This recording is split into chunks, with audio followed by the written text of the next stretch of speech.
Bonjour et bienvenue dans cette troisième partie de cette formation dédiée à Bubble. Dans la première partie, nous avons fait une introduction sur l'outil. Dans la seconde partie, nous avons découvert les fonctionnalités, l'interface de notre application. Aujourd'hui, nous allons nous intéresser réellement à comment utiliser ces différents éléments, en commençant avec les inputs. On est parti.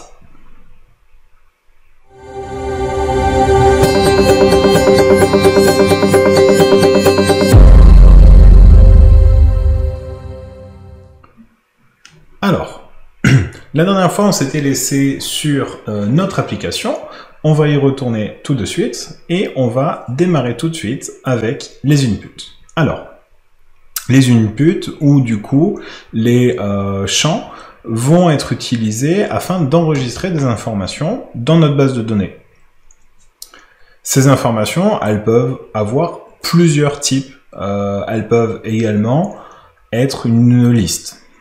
Nous allons voir par la suite comment les enregistrer. Dans un premier temps, nous allons voir comment créer ces inputs, comment créer ces champs.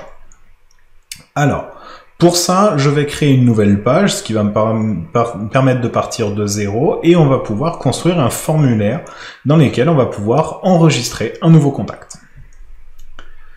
Je crée une nouvelle page juste ici, et je vais marquer inscription.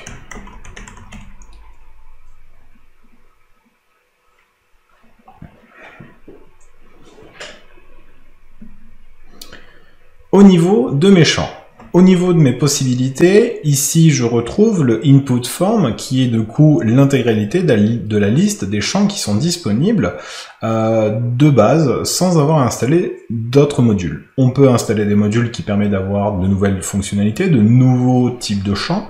Je pense par exemple à une liste qui permet de sélectionner plusieurs éléments. Par exemple, on peut également avoir des éléments qui peuvent être un petit peu différents. Pour exemple, le DateTimePicker, celui d'origine de Bubble ne me correspondait pas. J'ai donc installé une extension qui permet de remplacer ce DateTimePicker en utilisant un outil un petit peu plus simple à utiliser pour l'utilisateur. Au niveau des champs disponibles de base, nous avons l'input. L'input classique, c'est, vous le connaissez tous, le petit champ que l'on peut remplir, qui pourrait correspondre par exemple à un prénom ou à un nom. Donc là, on va pouvoir marquer nom, par exemple. Hop, on va réduire un petit peu cette case-là et on va essayer de l'aligner. Voilà. Donc là, on aurait le nom et ici le champ où la personne va pouvoir remplir son nom. Ensuite, on a ici le multiple input. Le multiple input, la seule différence avec le champ input classique, c'est que on va avoir plusieurs lignes sur lesquelles on va pouvoir marquer du texte. Ça, c'est par exemple pour tout ce qui va être des commentaires ou des inputs sur plusieurs lignes. Ensuite, on va avoir la checkbox. La checkbox, elle a un fonctionnement un petit peu particulier. Donc, elle est soit cochée, soit décochée. Donc soit elle est vraie, soit elle est fausse. Et on va pouvoir utiliser ce checkbox pour effectuer des actions de vrai ou de faux, oui ou non, par exemple. Ensuite, on va avoir le drop-down. Le drop-down, c'est la liste déroulante, donc dans lequel on aurait plusieurs options. Et l'objectif est du coup, avec la liste déroulante, de sélectionner une de ces options. Hop, je vais augmenter un tout petit peu ici la taille. Ensuite, je vais avoir la search box. Donc la search box, elle est plus utilisée, non pas dans un formulaire d'inscription ou dans un formulaire quelconque, elle est un petit peu plus utilisée en en-tête si on veut ajouter un champ de recherche. On verra par la suite comment effectuer des recherches avec ce type d'outil. Ensuite, on va avoir les boutons radio. Voilà. Donc les boutons radio, à la différence des checkbox, c'est que l'on peut avoir directement plusieurs choix. Donc là, on a par exemple le choice 1, et bien on pourrait marquer le choice 2. Et là, on peut en sélectionner qu'un seul. Ensuite, nous avons le slider input. Hop, ici, du coup, c'est une jauge que l'on peut décaler sur la gauche ou sur la droite, qui peut aller de 0 à 10, mais qui peut avoir effectivement des données qui sont personnalisées. On peut par exemple faire un échéancier jusqu'à 100, et on pourrait du coup sélectionner de 1 à 100. Ensuite, le datetime picker, donc ça c'est un outil qui permet de sélectionner une date. Si on le souhaite, on peut l'étendre à la sélection d'une plage horaire. Alors ça va être ici, date and time, et là on peut sélectionner du coup les deux. On va avoir le picture upload, ici, dans lequel on va pouvoir cliquer sur cette case-là, et ça permettra d'uploader une image. Et enfin, le file upload, à la différence du coup de l'image, c'est qu'il est un petit peu plus destiné au fichier. Donc là, par exemple, je pourrais mettre un import d'un fichier PDF, par exemple, et ici, la personne va pouvoir mettre à jour sa photo de profil. On va pouvoir mettre à jour la photo de profil. Voilà un petit peu pour la liste de tous les champs qui vont être disponibles. Alors on n'est pas obligé de tous les utiliser, moi je vais créer un petit formulaire qu'on réutilisera par la suite. Si je reprends le contenu de ma base de données, donc je retourne dans ma base de données, mon contact va avoir plusieurs informations. Déjà, il va avoir un email, un nom, prénom, type de contact et téléphone. Et dans l'entreprise, j'ai adresse, j'ai une liste de contacts qu'on utilisera un petit peu plus tard lorsque l'on va jouer avec les listes, et le nom de l'entreprise. Donc pour l'instant, on va laisser l'entreprise de côté, on va se concentrer ici sur nos contacts. Les contacts ici, donc email, nom, prénom, téléphone. Donc je vais créer ça tout de suite. Donc j'ai déjà le nom. En dessous, je vais avoir le prénom, le mail,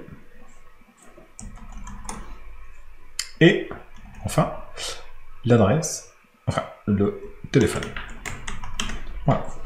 Et si je souhaite mettre en face de chaque élément un champ correspondant, ça ressemblerait à ça. Hop, ici on aurait le nom, ici le prénom, ici l'adresse mail. Pour l'instant, je ne m'occupe pas du type de contenu. Juste, je crée ici mes différents éléments. Je verrai après pour que le téléphone affiche un numéro de téléphone et pour que l'adresse mail affiche une adresse mail. Pour l'instant, ce n'est pas le cas. Voilà pour mes 4 champs. Donc là, si on rajoute un petit bouton, donc les boutons vont se trouver ici, voilà, avec du coup enregistrer.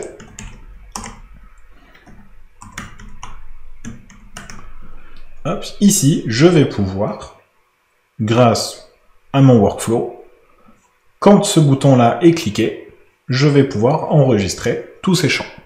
Ça, c'est ce que l'on verra dans la partie avec la création, l'utilisation des différents éléments dans la 5e partie. Pour l'instant, on va se concentrer sur les champs. Il y a encore plein de choses à dire. Le champ, on l'a vu précédemment, on peut le personnaliser, c'est-à-dire que pour l'instant, il a un style standard. Ce style ne me convient pas. Je peux tout à fait éditer le style de façon à ce que, je sais pas, visuellement, ça corresponde un petit peu mieux à quelque chose que j'utilise déjà, comme par exemple mes outils de communication, ou voilà, peu importe. Donc là, par exemple, je vais pouvoir mettre du roboto, moi je veux que ce soit écrit en noir, ici. Je vais ici mettre mon placeholder, du coup le placeholder c'est le texte qui va s'afficher sans qu'il y ait d'informations dans la case.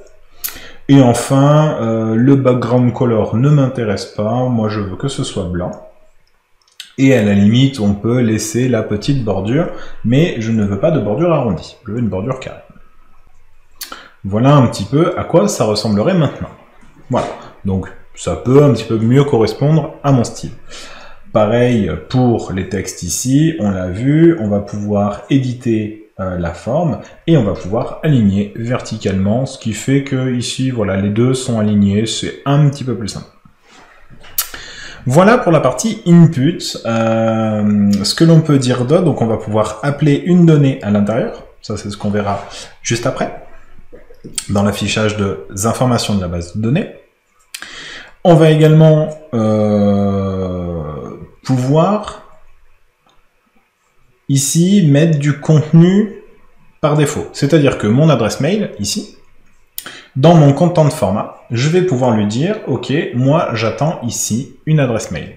Donc là, hop, c'est-à-dire que mon champ ne sera valide que lorsque j'aurai une adresse mail, donc c'est-à-dire un texte, un point potentiellement, un autre texte, d'autres points, etc., avec un arrobase, suivi d'un texte, un point et un texte. Alors, dit comme ça, ça peut paraître un petit peu ridicule, mais c'est le format classique d'une adresse mail. Si je vous fais une démo, donc là j'ai bien mon champ email, si je marque du texte, vous voyez, il s'entoure automatiquement en rouge, ça c'est par défaut, parce que c'est pas une adresse mail valide ici. Lui, ce qu'il va attendre, c'est un format qui ressemble à du texte, un point, du texte, un arrobase, du texte, un point, du texte. Et là, je suis sur une adresse mail valide. Alors, cette adresse mail n'existe pas, mais ça permet de limiter les personnes qui rempliraient n'importe quoi là-dedans. Après, j'ai d'autres moyens pour que l'utilisateur saisisse une adresse mail valide. Pour l'instant, c'est pas le propos et ça mériterait d'avoir une extension supplémentaire. Là, j'ai oublié de changer et d'appeler celui-ci téléphone. Voilà. Donc, ici, avec mon placeholder, ça permet d'indiquer quelle est l'information que j'attends ici. J'ai également la possibilité, par exemple, pour mon adresse mail, de lui dire que le champ, il ne peut pas être vide. Ça veut dire qu'aucune action ne sera déclenchée tant que le champ ne sera pas rempli. Donc, c'est-à-dire que là, je vais constamment avoir une erreur sur ce bloc-là parce qu'il est vide. En tout cas, lorsque je vais essayer de l'enregistrer. Et je peux faire ça, du coup, pour tous les champs qui sont totalement indispensables à mon exécution, que ce soit pour l'enregistrement d'un contact. Le prénom peut ne pas être obligatoire, mais par contre, il me faut obligatoirement un nom, une adresse mail et un numéro de téléphone. Voilà un petit peu pour les différents réglages. Après, il y a d'autres réglages. Par exemple, on peut ici, lorsque l'on appuie sur Entrée, ça va automatiquement déclencher l'action. On peut avoir une limite de nombre de caractères. Voilà, on va pouvoir avoir le contenu par défaut, on y viendra juste après. On peut désactiver ce champ. Par exemple, si là-dedans, on veut juste afficher l'information pour l'utilisateur, donc là, par exemple, je vais lui donner son numéro de téléphone. À côté, il va avoir un bouton enregistrer et ou sinon modifier. Si par exemple, on est dans une modification. Et je peux donc avoir un champ qui est désactivé par défaut. Voilà. Et ici, vous voyez, je ne peux pas sélectionner ni modifier quoi que ce soit. Parce que ici, mon champ, il est disable, du coup, il est désactivé. Et du coup, je vais pouvoir lui dire que lorsque j'appuie sur le bouton modifier, tous les champs vont pouvoir être modifiables. Donc, de supprimer ici ce disable. Voilà dans les petites fonctionnalités qui sont faisables. Maintenant, on va voir ici comment afficher, en fait, concrètement, les informations de contact de mon utilisateur ou d'un contact sélectionné. Donc, on se retrouve dans la deuxième partie qui va être afficher de la donnée. C'est parti.